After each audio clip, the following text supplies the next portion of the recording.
Hello and welcome to my YouTube. If you're a returning viewer, welcome back. If you're not, hope you enjoy your stay. Like I say in all my videos, the camera quality is bad, the mic quality is bad. It's not very good in terms of price budget. It was very cheap.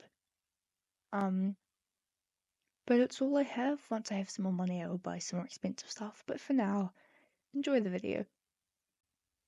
What does it mean to seek justice in a world rotting from within? Is it the pursuit of clear-cut truths, right over wrong? Or is it something far darker? Something that twists and distorts as we try to grasp it.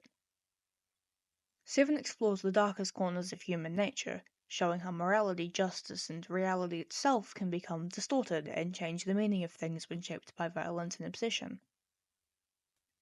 Seven follows detectives William Somerset and David Mills as they attempt to catch a serial killer who murders based off the seven deadly sins.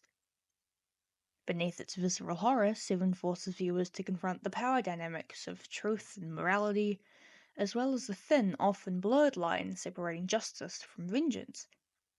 Through its layered narrative, meticulous cinematography making use of every technique in the book, and symbolic storytelling, Seven unveils the true fragility of our moral compass when confronted with overwhelming darkness and personal attacks.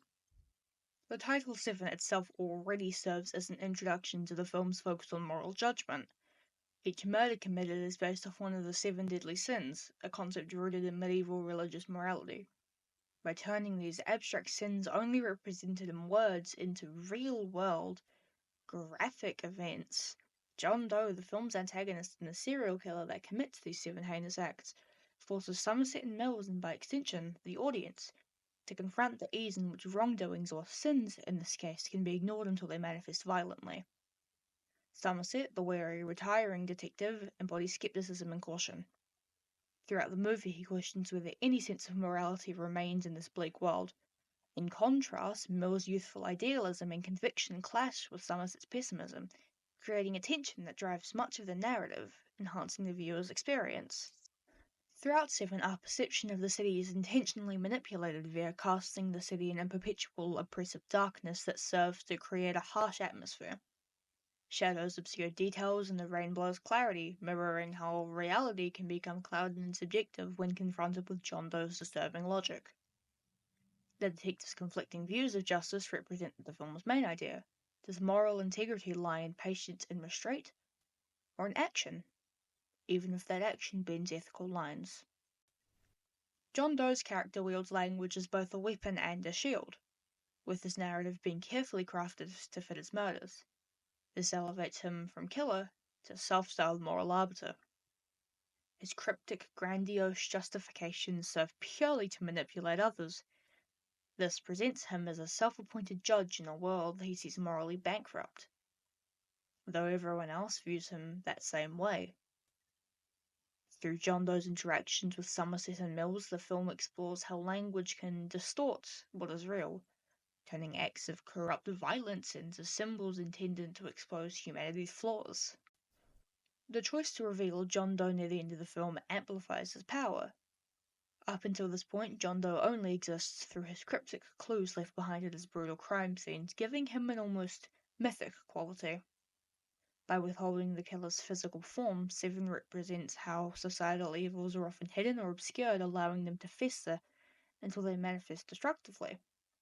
This slow reveal not only heightens suspense, but also critiques how society ignores its failings, only acknowledging them when they become undeniable. One of Seven's most haunting themes is the vulnerability of self-deception and how it's portrayed. As Somerset and Mills delve deeper into the case, they are forcibly confronted with their own true motivations and ethical limits. Somerset's decision to retire seems to stem from his resignation that society may be beyond saving, while Mills tries to cling to an ideal of justice that becomes increasingly tenuous. Their journey becomes one of introspection where both detectives face the limits of their beliefs in a world rife with moral ambiguity.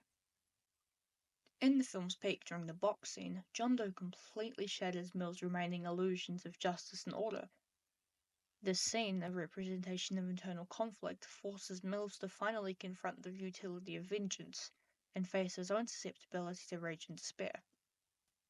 By manipulating Mills into this fight, flight, or freeze state, John Doe forces him from pursuer to pawn, illustrating the ease with which righteousness can slip into violence, even unintentionally. The psychological unraveling of Mills reflects one of the most important warnings in Seven. Unchecked emotions can make even the best intentions vulnerable to corruption. Isolation is a prevalent theme in Seven on multiple levels. The city is portrayed as a character in itself, one that suffocates its inhabitants with decay, corruption, and violence. The relentless rain, constant dim lighting, and the overcrowded yet somehow lonely streets convey a sense of entrapment, creating an echo chamber where every moral failing is magnified. This atmosphere of despair mirrors the detective's own isolation, where both Somerset and Mills are disconnected from any true sense of community or purpose. The city becomes an isolating echo chamber of violence and melancholy, highlighting the film's well-done critique of a society that has become desensitized to its own moral failings. The recurring images of filth, poverty, and corruption emphasize how easily we turn a blind eye to injustice, allowing it to shape our reality until we too are morally adrift. In Seven, breaking free from the cycle of decay seems impossible.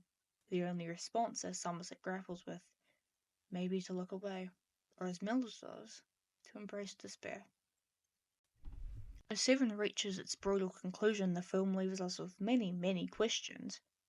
The choice presents Mills in the final moments forces him to confront his role in a cycle of constant vengeance and justice.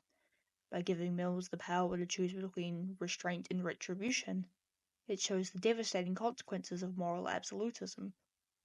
In the end, Mill's decision reveals that sometimes the quest for justice, when corrupted by emotion, can devolve into violence that's almost indistinguishable from the very acts it seeks to condemn. In the final moments of the film, Somerset speaks, quote, Ernest Hemingway once wrote, "The world is a fine place worth fighting for." I agree with the second part. End quote. This is a call to awareness. Unlike Mills, Somerset has learned that acknowledging humanity's flaws is essential, but striving for integrity within a fractured reality is just as important. The ending is not a solution, but a reminder of how difficult upholding morality can be when faced with an unyielding, morally ambiguous world. Seven is more than just a crime thriller. It's a psychological exploration of humanity's darkest impulses set in a world where morality is as elusive as sunlight. The meticulous attention to visual symbolism and character dynamics transforms the narrative into a critique of our obsession with moral judgment.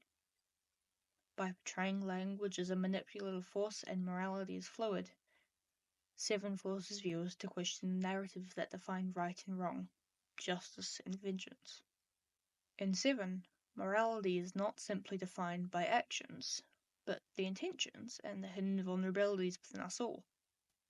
The film's dark and complex portrayal of truth and perception serves as a warning against the dangers of moral uncertainty, urging viewers to confront their own biases and limitations.